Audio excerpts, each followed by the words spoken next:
I'm Elizabeth, 35 years old. I recently got married and I'm juggling work and household chores. My husband, Joseph, is a year older than me. And he's not only calm and kind, but also someone I can rely on. We work at the same company, and since we were once in a senior-junior relationship, we know each other's strengths and weaknesses. After getting married, Joseph and I moved in with my parents. Our family home is 2 stories and has many rooms. It's hard for my parents to manage the house alone, so we decided to live together and help my mother. My father and Joseph both work for major companies, and since they have business dealings, they're quite familiar with each other. I was worried that Joseph might get tired or feel awkward, but surprisingly, he gets along well with my father, and they often enjoy drinks together. After we started living as a family of 4, I began to help my mother with the housework, and I found some extra time, so I started a simple work-from-home job. I was thoroughly enjoying my peaceful married life. Then, one day, my brother Robert came home with his wife, Mary. They both looked tired, and we all warmly welcomed them. Our apartment burned down in a fire. Are you okay? It happened while we were out during the day, so no one was injured. Even the guy who was smoking in bed only suffered minor injuries. Everyone was relieved at my brother's words. But here's where the real story begins. Actually, we had our savings in the closet and it all burned up. We got the fire insurance, but it's still scary in an apartment where others might start a fire. We want to live in the single-family home. There's room to spare, right? Indeed, when I was young, about 10 people, including relatives, lived in this house. There are many vacant rooms, so it would be easy to accommodate my brother and his wife. If that's the case, we welcome you, my father said, and my brother and his wife looked relieved. As we all gathered for dinner, Joseph and my brother quickly hit it off, becoming as close as brothers. I thought I'd try to talk to Mary as well. Mary is a woman in her 40s, but she still has a cute face. She's very shy, and I couldn't find common ground. Mary, please be friends with me too. Yes, thank you. Mary seemed a bit hard to approach. Even though I tried to engage her in various topics, she only responded with, "Yes, that's right," and didn't expand the conversation. I thought she was just nervous on the first day, so I kept talking to Mary. The next day, my brother suddenly said, "I need to talk to you," and called me to the back of the house. "Don't bother Mary just because she married me and started living with us." I was surprised at my brother's words. "What? Did I do something? I heard you were forcing her to be friends with you. Mary is not good at that." "I see, I'll be careful." I felt lonely, but if Mary was uncomfortable, I couldn't help with it. From then on, I tried not to get too close to Mary. I would talk to her if necessary, but otherwise I wouldn't. I have that kind of relationship with my father, so I thought that distance would be fine with Mary too. Then Mary started to approach me. "Hey, are you ignoring me?" "No, I'm not ignoring you." "But you said you wanted to be friends, and now you're not coming near me." "But my brother told me..." As I explained what was said, Mary chuckled. "If you act too unnaturally, next time I'll cry that you're ignoring me," she said, and then left the scene. I was in panic. I've met various people before, and some were unpleasant. In those cases, I've always kept my distance and handled the situation. But what should I do if the person I want to distance myself from approaches me? I had no idea how to handle it, and although I tried to get closer to Mary little by little, I ended up acting suspiciously. Then my brother said to me, "Hey, I heard you ignored Mary. Accept her as family." "No, I want to be friends with Mary, but Mary—" "I heard you are blaming everything on Mary. I don't believe your story." As my brother turned his back and walked away, tears welled up in my eyes. How can I make him believe me? After some thought, I decided to record Mary's words. Soon after, Mary approached me. I had a voice recorder hidden in my pocket, so I was fully prepared. "Elizabeth, can't you do better? I'm just saying to close the distance. You act so strange when I approach.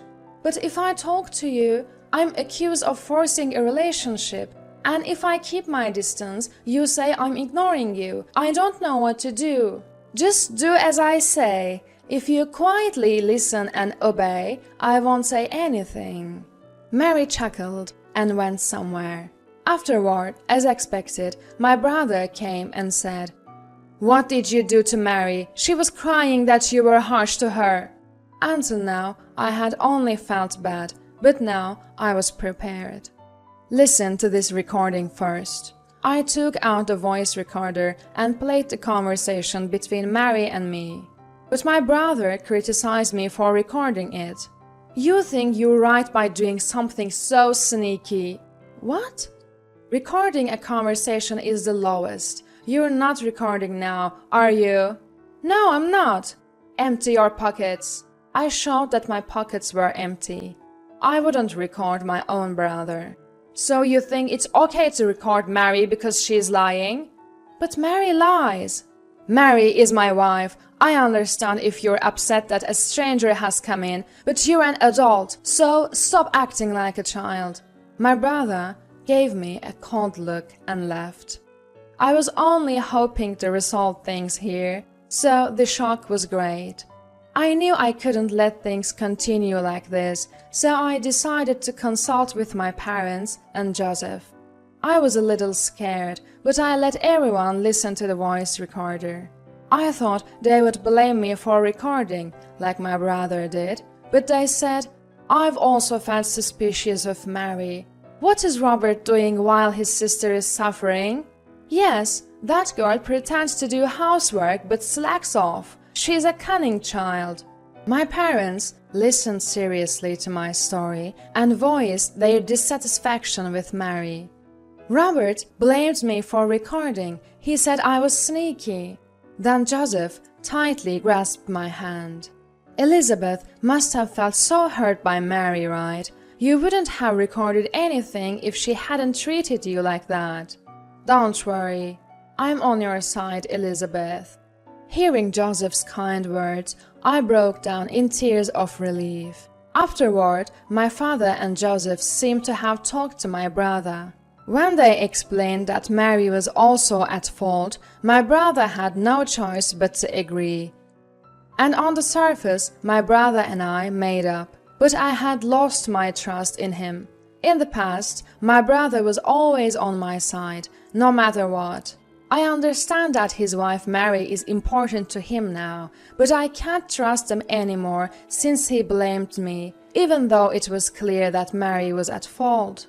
After that, Mary continued to target me, telling my brother behind my back, "Elizabeth did this," every time something happened. The problem surfaced, my brother blamed me, and I denied it. Then my parents and Joseph would defend me, and this cycle repeated. After this happened several times, my brother glared at me with hateful eyes and yelled at my parents and Joseph. "You are defending her? I am disappointed in you, Dad, Mom, and Joseph." Mary stood behind my brother with a victimized expression, and the rest of us were dumbfounded by her. I then started to stay in my room because I had work from home. My mother said, "You don't have to do housework, Elizabeth. Stay away from Mary."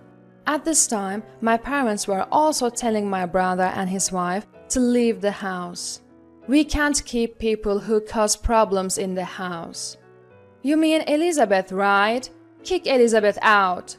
"Are you serious? I'm talking about you too." I'm the eldest son and heir. It's natural for us to stay in this house, right?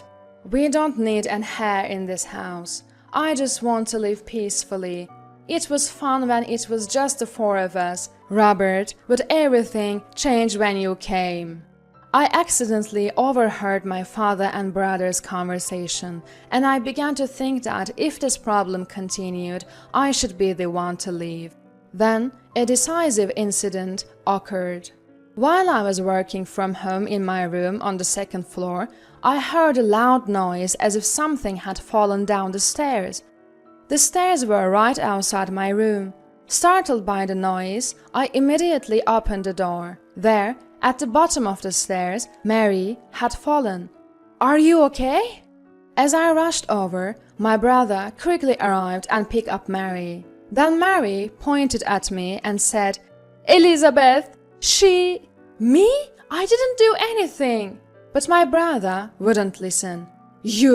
What were you planning to do to Mary?" He came up the stairs, grabbed me by the collar, and yelled in my ear, "I can call the police, you know." I couldn't stop crying. I hadn't done anything and felt so bad. Downstairs, Mary was sticking her tongue out at me while operating her mobile from her pocket. Probably, Mary had played a sound effect of something falling down the stairs at full volume. The sound was unnatural for something that had fallen. "Hey, Robert, I really didn't do anything. Instead, check Mary's mobile phone and see what Mary just did." "You are blaming Mary? You're the worst. Stay away from Mary. If you come near her again, I won't forgive you." My brother glared at me with eyes full of hatred. The brother who used to be so kind seemed like a stranger now. I realized that we could never go back to the good times we once had. Fortunately, Joseph believed my words. "Elizabeth wouldn't do something like that. Don't worry, I'm definitely on your side." Joseph's presence was incredibly reassuring. Of course, my parents were not fooled by Mary's deception either. I've fallen down those stairs before, but it never made that sound. And Mary didn't have a single scratch. It's unnatural. My father agreed with my mother. So we discussed and made a plan. First, to catch my brother and his wife off guard, Joseph and I left the house, bought a condominium near our workplace, and moved in. Unlike our family home, it was only a 3-room place, so cleaning was easier. After a while, my mother called, her voice filled with anger, and I had a feeling I knew what had happened. "That girl, now that you've left, she's saying I'm bullying her. I never bullied her, I just treated her formally, but Robert, I was hoping she would at least get along with Dad and Mom. We talked with Dad, and we decided to speed up our original plan. We've reached out our limit." From my usually gentle mother's raised voice, I could tell that Mary must have treated her terribly. My father forcefully pushed the plan forward, and they soon moved into our condominium. My father was furious, saying, "That guy's no longer my son. Joseph is my only son. Elizabeth married a good partner. I'm counting on you from now on." And he drank with Joseph to lift his spirits. Soon after, they put our family home up for sale and told my brother, "We've put the house up for sale. If you want to continue living there, buy it at the listed price. If you can't, leave by the end of the month. If you want to stay, buy it at the listed price." My brother's desperate voice came through the phone, not easily accepting my father's words. The family home sold for less than expected, but it still fetched around $27,000. My brother and his wife, who had lost their savings in a fire and had been spending freely while living in the family home, couldn't afford that amount. Moreover, my brother had apparently gone through debt, restricting without our knowledge, so he wouldn't pass a loan review. Mary hadn't been working for a long time, so getting a loan would be tough. Knowing this, their words about not depositing their savings in the bank but keeping them at home started to seem suspicious. Soon after, my brother came to us for help. We didn't intend to tell him our address, but my father was followed by my brother on his way home and our location was discovered. However, none of us opened the door and we responded through the intercom. My brother's face was haggard and tears welled in his eyes. "I've been constantly blamed by Mary. Being told to do something about it since we got married, she's looked down on me. And if I don't follow her orders, she throws a fit. That's why I had to act that way towards Elizabeth. Please forgive me. I really don't think Elizabeth pushed Mary down the stairs." My brother repeated his excuses over and over. Apparently, Mary is selfish and she can't be satisfied unless things go her way. My brother isn't allowed to argue, and when they're alone, she seems to take a dictatorial attitude, forcing all the housework on him. Listening to my brother's story, my father repeatedly said, "You could have handled it differently. Why didn't you come to us then?" Showing no intention of forgiving him. I thought it was bad enough with Elizabeth, but my wife suffered too, and I can't forgive you guys. You chose to side with Mary, right? Then you have to act like a man to the end. Wait! The house thing was Mary's idea. She said if we kicked out Elizabeth at Mom, Dad would give it to me. I told her many times that Dad might sell the house. My prediction came true, and Mary gets irritated every day, taking it out on me. Help me. I'm a victim too. At least leave the house to me. A gift during your lifetime is fine. I don't need any cash. None of us sympathized with my brother's desperate plea. My father yelled into the intercom, "If you are going to say that much, bring Mary here. I have nothing more to say to you." Then my father hung up the intercom. 2 hours later, my brother returned with Mary. Apparently, he couldn't persuade my father and must have been scolded by Mary. His face was red, as if he had been crying. Mary had a sullen look on her face and taunted, "Are you so poor that you can't even give your son a house?" A vein popped in my father's forehead, but he took a deep breath and explained to Mary, "We value family above all else. Joseph takes care of Elizabeth and us, so we trust him. But what about you? You falsely accused Elizabeth, who did nothing wrong. Fortunately, none of us believed you, and you even tried to do the same to Mom. I don't want to recognize you as family. I have no intention of giving you the house. At least apologize to Elizabeth and Mom." My father conveyed his earnest feelings to Mary, but his words didn't get through to her. "Huh? I'm not in the wrong. The world has always gone my way. That's how I met a husband who listens to me. Shouldn't you all do the same?" I couldn't stand Mary's insolent attitude. "Hey, do you know how much I suffered being falsely accused? You probably don't. You're the one who set it up. It's like everything goes dark and you feel despair. Do you think it's okay to do that to someone? I'm the only one who's allowed to. It's always been that way." "Oh, really? Then there is not a single person around you who likes you, is there?" "Huh? There is. This guy." Mary pointed at my brother. No, Robert doesn't love you, Mary, anymore. Can't you see it in his face? What he feels for you is fear, not love. If you continue like this, you'll never be loved by anyone for the rest of your life." Mary's face, filled with anger, was directed at the camera. Even I felt fear looking at that face. So I conveyed my feelings to my brother. "Hey, Robert, are you really okay with this? The old Robert was brave, and if boys teased me, you'd come to help me right away. I always thought you were strong, Robert. Wake up already."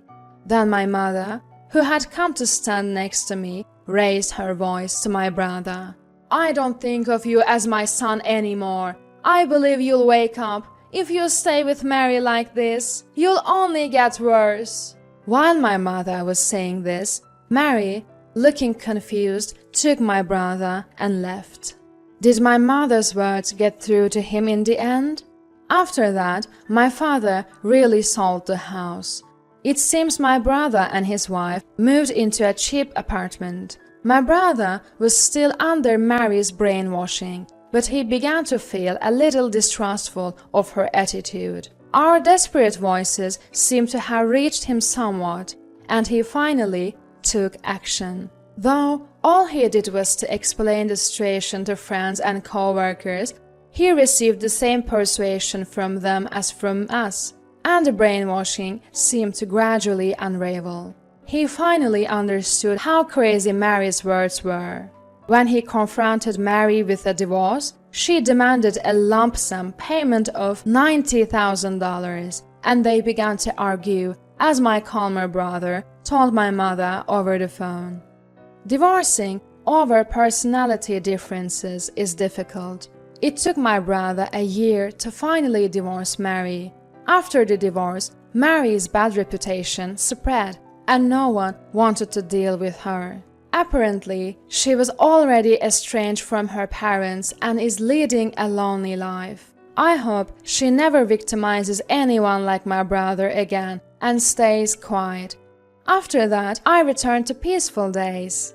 But because of Mary, I realized I could be falsely accused at any time, so I started taking measures to protect myself, like installing security cameras in the living room and entrance. Even if I can't trust my parents and Joseph, it doesn't mean that people coming from outside can be trusted.